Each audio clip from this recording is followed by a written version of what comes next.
Hello everyone, the Little Bear fire is a lot bigger than first thought. Better mapping shows the fire that exploded from a small, fully contained blaze Friday is now about 26,000 acres with 0% containment. The flames continue to devour homes and forest, and the weather continues to make things difficult for fire crews. But even with the whipping winds, firefighters are making some gains in some areas. News 13's Amanda Goodman is live in Ruidoso with a look at the progress and the work ahead. Amanda.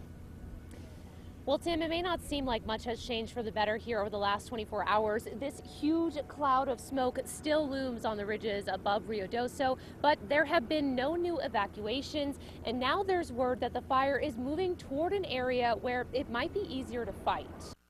There was some good work conducted on the eastern part of the fire, and crews hope to have a little bit more control on that and be able to do some good work here in stopping this fire. The eastern part of the fire is a couple of miles from the Sierra Blanca airport, heading toward Fort Stanton and south of Capitan. Crews think they can make gains here because the terrain goes from steep and tree covered to flatter and grassy. We've got engines, dozers, and hand crews out there, all of them working on building and constructing fire lines. That's where they're focusing a lot of their efforts today. Another priority is putting out hot spots in some of the mountain subdivisions the fire has already spread through. Fire managers estimate at least 36 structures have been damaged or destroyed. You can see some of those from Sky Ranger. We haven't had the opportunity to go in and determine if those are houses, primary residences, garages, barns, outbuildings, and if they're damaged or destroyed. So that'll take place in the next 5 to 7 days. Between the smoke and the blaze's volatility, the fire managers say it's just not safe enough to send firefighters in to get a more accurate idea of the damage. That has folks who had to leave their homes behind, waiting and wondering. Do you know what's happened to your home? No, I have no idea.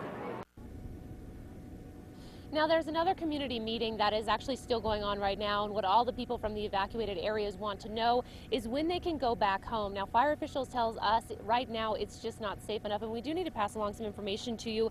There's been some rumors about Capitan being evacuated and that the fire is moving that way.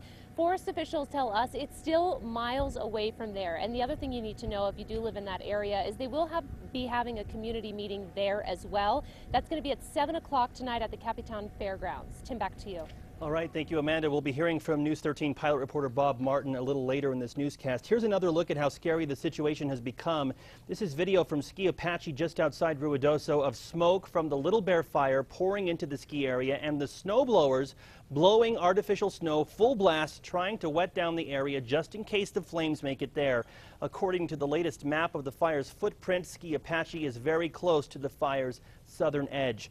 Winds have made this fire very tough to fight. Let's get to Ian Schwartz with what crews can expect over the coming days. Ian. Thanks, Tim. To give you an idea where Ski Apache is, it's kind of northwest of Ruidoso, and yes, on the southern edge of that fire. It has kind of been pushing to the east, so if the fire does creep further to the south, then that will be an issue. But right now, looking at winds, or excuse me, our time lapse, you can still see that huge plume of smoke billowing over. The winds have been a little bit better than yesterday, but not much better. Still sustained at 16 miles per hour. They've been gusting to 30 and a little above 30 for today. West-southwest has been the predominant direction. Still pretty warm, and that relative humidity is still very, very dry. Temperatures around the state scorching hot in the southeast. We are going to see some relief. We're going to bring temperatures down a bit and then raise our relative humidity and increase storm chances. I'll tell you all about that in the full forecast right now in the Duke City 91. Temperature-wise, west winds, west-southwest winds at 15 miles per hour.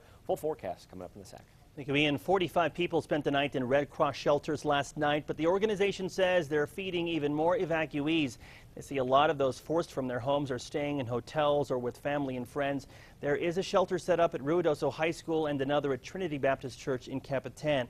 Governor Martinez attended a public meeting late this afternoon for concerned citizens in Ruidoso. Another meeting is scheduled for tonight in Capitan. As Amanda Goodman mentioned earlier, it will be held at the Capitan Fairgrounds at 7 o'clock. Our crews are staying in the Sacramento Mountains until this fire calms down. Make sure to tune in tonight at 10 for the very latest.